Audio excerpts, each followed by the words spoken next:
Hello buddy, San here, engineer, MBA, and investor. And today's video, I want to talk about why CRISPR as a technology, as a tool, should be taught a lot more in schools, in higher education, but also in high schools and all forms of schooling that can actually allow practical experience on using CRISPR when it comes to biology, when it comes to science, when it comes to genomics as a whole. I truly believe that, and I'll dig deep into this topic using this research paper in front of us.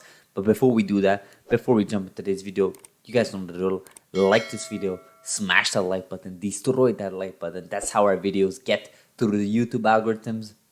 If you've not subscribed yet, please consider subscribing and hit that notification bell for our videos to get to you faster. So I was going through this research paper that was actually published just 5 days ago, and its title has Implementing CRISPR-Cas9 Yeast Practicals into Biology Curriculum, right? So basically, this is a couple of researchers that are studying the idea of implementing CRISPR into everyday students when it comes to biology. Obviously, this was a specific set of students, about 71 of them. This was a 5 weeks study course for each of those students, and they actually only got 21 respondents for like a survey they did at the end that we'll take a look. And before I even start rambling on why I think it's important to implement CRISPR in biology 1, bio 2, or even in higher education, I did want to actually talk about this paper before I start drifting. So like I said, a couple of researchers here, Katarina, Regina, Andrea, Lubomir, Vladimira, and basically they studied this topic that I'm talking about. And let's take a look at a couple of details here. So first of all, they are, there's a beautiful image here that they go over, actually talking about, what's the procedure is going to look like for the students. And really, it's all about the AD2E2 gene, right? So they want to basically mutate this gene so that they can actually produce certain mutants in the yeast that they're studying in, right? So they selected yeast. And the reason why they did that, and I took a couple of notes here just so that I don't start saying anything that's way off topic here, but it's the disruption of the ATD2 gene enables easy selection of pink colonies to facilitate genome editing and its evaluation, right? So I'm quoting here from the research paper. So I think this is a really, really nice research paper because it actually starts talking about how to increase students' involvement, flexibility, troubleshooting, and feedback, right? And later on, like I said, they took 21 responses, and actually I was quite surprised by it because a lot of the median value from 1 being very easy to 10 being very difficult, the course and everything related, actually was quite difficult, right? And they said that, what they understood is that it was the long duration of the course, 5 weeks of practical sessions. I actually disagree with that. When I was taking bio courses, I had many practical courses. I think it was like 13 weeks practical courses, and I wouldn't rank them as difficult, right? So I think this is quite standard, but maybe I'm wrong. I'm sure they know a lot more better than I do. And again, these are surveys from the 21 respondents of the students that actually are involved in the experiment. That's the whole purpose of these experiments, right? You gather feedback, gather criticism from those respondents so that you can sort of carry out modifications in the future if you want to implement any sort of similar program in your curriculum, right?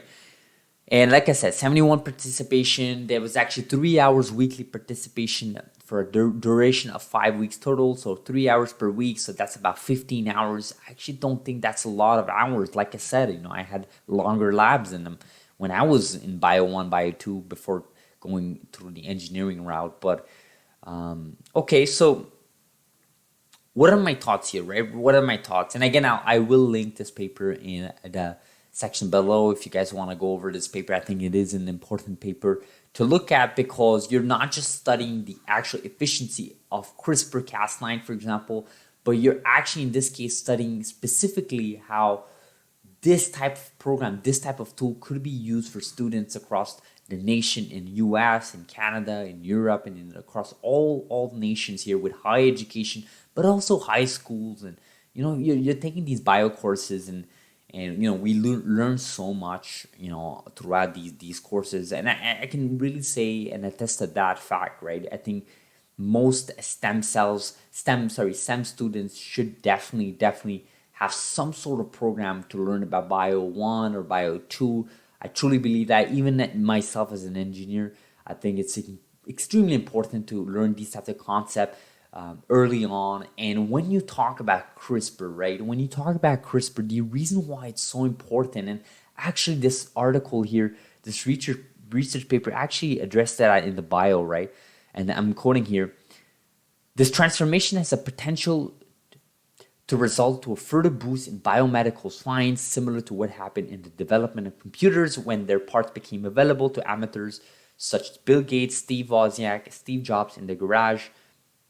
Indeed, various forms of do-it-yourself bio have already exhibited their vitality, bringing creative solutions from non-scientists, for example, competition students contributing to synthetic biology, right? So this is an amazing part because of the paper, because I think a lot of people forget this, but the computer and software programming coding has been there for years and years, right? It was there in the 70s, it was there in the 80s, it was obviously there in the 90s, but it really didn't take off until, like, in my opinion, in the late 90s, in the 2000s, and even 2010s, right? Look at all these companies today, right? Uber, Airbnb, WeWork. You talk about all these companies that came off in the late 2000s, early 2010s, and you have all this amazing talent pool.